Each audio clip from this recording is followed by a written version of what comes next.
ನಮಸ್ಕಾರ ಎಲ್ಲರಿಗೂ. ಇವತ್ತು ವರಮಹಾಲಕ್ಷ್ಮಿ ಹಬ್ಬ ಇದೆ.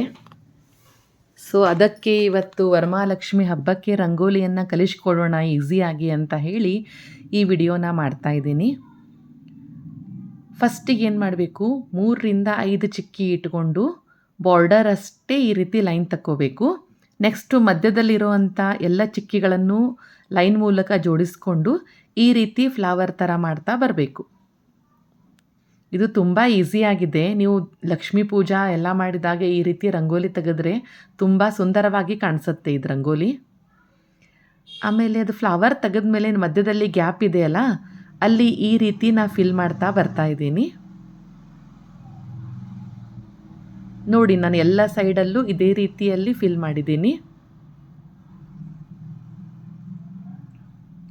ನೆಕ್ಸ್ಟ್ ಏನು ಮಾಡಿದ್ದೀನಿ, ಎಲ್ಲಿ ಫ್ಲವರ್ ಬಂದಿದೆಯಲ್ಲ ಅದರ ತುದಿಯಲ್ಲಿ ಈ ರೀತಿ ಕಮಲ್ದ ಹೂವನ್ನು ತೆಗಿತಾ ಬರ್ತಾ ಇದ್ದೀನಿ.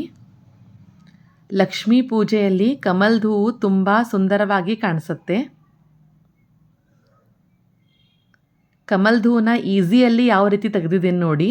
ಮಧ್ಯದಲ್ಲೂ ಏನು ಪಕಳಿ ಇದೆಯಲ್ಲ ಅದರಲ್ಲಿ ಸೈಡಿನ ಪಕಳಿದ ಇದನ್ನು ಜಾಯಿಂಟ್ ಮಾಡ್ತಾ ಬರ್ತಾ ಇದ್ದೀನಿ ಲೈನು. ನೀವು ಒಂದು ಸಲ ಈ ರೀತಿ ತೆಗೆದಿರುವಂಥ ಕಮಲ್ ಹೂವನ್ನು ಒಂದು ಸಲ ನೀವು ಪೇಪರಲ್ಲಿ ಪ್ರಾಕ್ಟೀಸ್ ಮಾಡಿ, ಈಸಿಯಾಗಿ ಬರುತ್ತೆ. ಈ ಸೈಡು 3 ಲೈನು, ಆ ಸೈಡು 3 ಲೈನನ್ನು ತೆಗೆದು ಮಧ್ಯದಲ್ಲಿರೋ ಅಂಥ ಪಕಳಿಗೆ ಈ ರೀತಿ ಜಾಯಿಂಟ್ ಮಾಡ್ತಾ ಬರ್ತಾ ಇದ್ದೀನಿ. ಇದೇ ರೀತಿ ನಾನು ಏನು ಮಾಡಿದ್ದೀನಿ, ಎಲ್ಲ ಸೈಡಲ್ಲೂ ಕಮಲ್ದ ಹೂವನ್ನು ತೆಗಿತಾ ಬರ್ತಾ ಇದ್ದೀನಿ. ನೋಡಿ, ಇದು ರಂಗೋಲಿ ತುಂಬ ಸುಂದರವಾಗಿ ಕಾಣಿಸ್ತಾ ಇದೆ. ಲಾಸ್ಟಿಗೆ ಒಂದು ಕಮಲ್ದ ಹೂ ಇದೆ ನಾನು ತೆಗಿಯೋದೀಗ. ಅದನ್ನು ಇದೇ ರೀತಿ 3 ಲೈನ್ ಈ ಸೈಡು 3 ಲೈನ್ ಆ ಸೈಡು ಮಾಡಿ ಮಧ್ಯದಲ್ಲಿ ಈ ಪಕಳಿಗಳನ್ನು ಜಾಯಿಂಟ್ ಮಾಡ್ತಾ ಬರ್ತಾ ಇದ್ದೀನಿ. ಒಂದನೇದಕ್ಕೆ ಒಂದನೇದು, ಎರಡನೇದಕ್ಕೆ ಎರಡನೇದು ಈ ರೀತಿ ಜಾಯಿಂಟ್ ಮಾಡಿದ್ದೀನಿ. ಹಾಗೂ ಮಧ್ಯದಲ್ಲಿ ಏನದು ಫ್ಲವರ್ ಬಂದಿದೆಯಲ್ಲ ಅಲ್ಲಿ ಒಂದು ಸ್ವಲ್ಪ ರೌಂಡಪ್ಪನ್ನು ಮಾಡ್ತೀನಿ ನಾನೀಗ. ಸ್ವಲ್ಪ ರಂಗೋಲಿಯನ್ನು ಹಾಕಿ ರೌಂಡಪ್ಪನ್ನು ಮಾಡಿ ಅದರಲ್ಲಿ ಲಕ್ಷ್ಮೀ ಪಾದವನ್ನು ತೆಗೆದಿದ್ದೀನಿ ನಾ ಇವತ್ತ. ಇದು ವರಮಹಾಲಕ್ಷ್ಮಿ ಹಬ್ಬ ಇರೋದಕ್ಕೆ ನೀವು ಇನ್ನೊಂದು ಸ್ವಲ್ಪ ದೊಡ್ಡ ರೌಂಡಾಗಿ ಮಾಡಿಕೊಂಡು ಇನ್ನೊಂದು ಸ್ವಲ್ಪ ದೊಡ್ಡದಂಥ ಲಕ್ಷ್ಮೀ ಪಾದವನ್ನು ನೀವು ತೆಗಿಬಹುದು.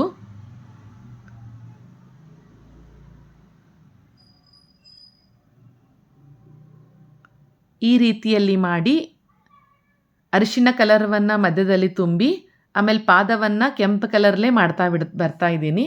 ಅರಿಶಿನ ಕುಂಕುಮದ ಗತೆ ಅನಿಸತ್ತೆ ಅಂತ ಹೇಳಿ ಆ ರೀತಿ ಮಾಡಿದೆ ನಾನು. ನೆಕ್ಸ್ಟ್ ಏನು ಮಾಡಿದ್ದೀನಿ,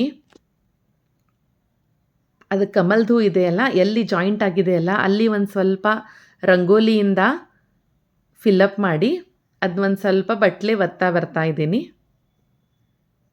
ಆಮೇಲೆ ಮಧ್ಯದಲ್ಲಿ ಇರೋವಂಥ ಫ್ಲವರಿಗೆ ಒಂದು ಸ್ವಲ್ಪ ಶೇಡನ್ನು ಕೊಟ್ಟಿದ್ದೀನಿ ನಾನು. ಲಾಸ್ಟಿಗೆ ಕೊಡ್ತೀನಿ ನೋಡಿ ನೀವು. ಮಧ್ಯದಲ್ಲಿ ಇರೋವಂಥ ಫ್ಲವರಿಗೆ ಶೇಡನ್ನು ಕೊಟ್ಟಿದ್ದೀನಿ.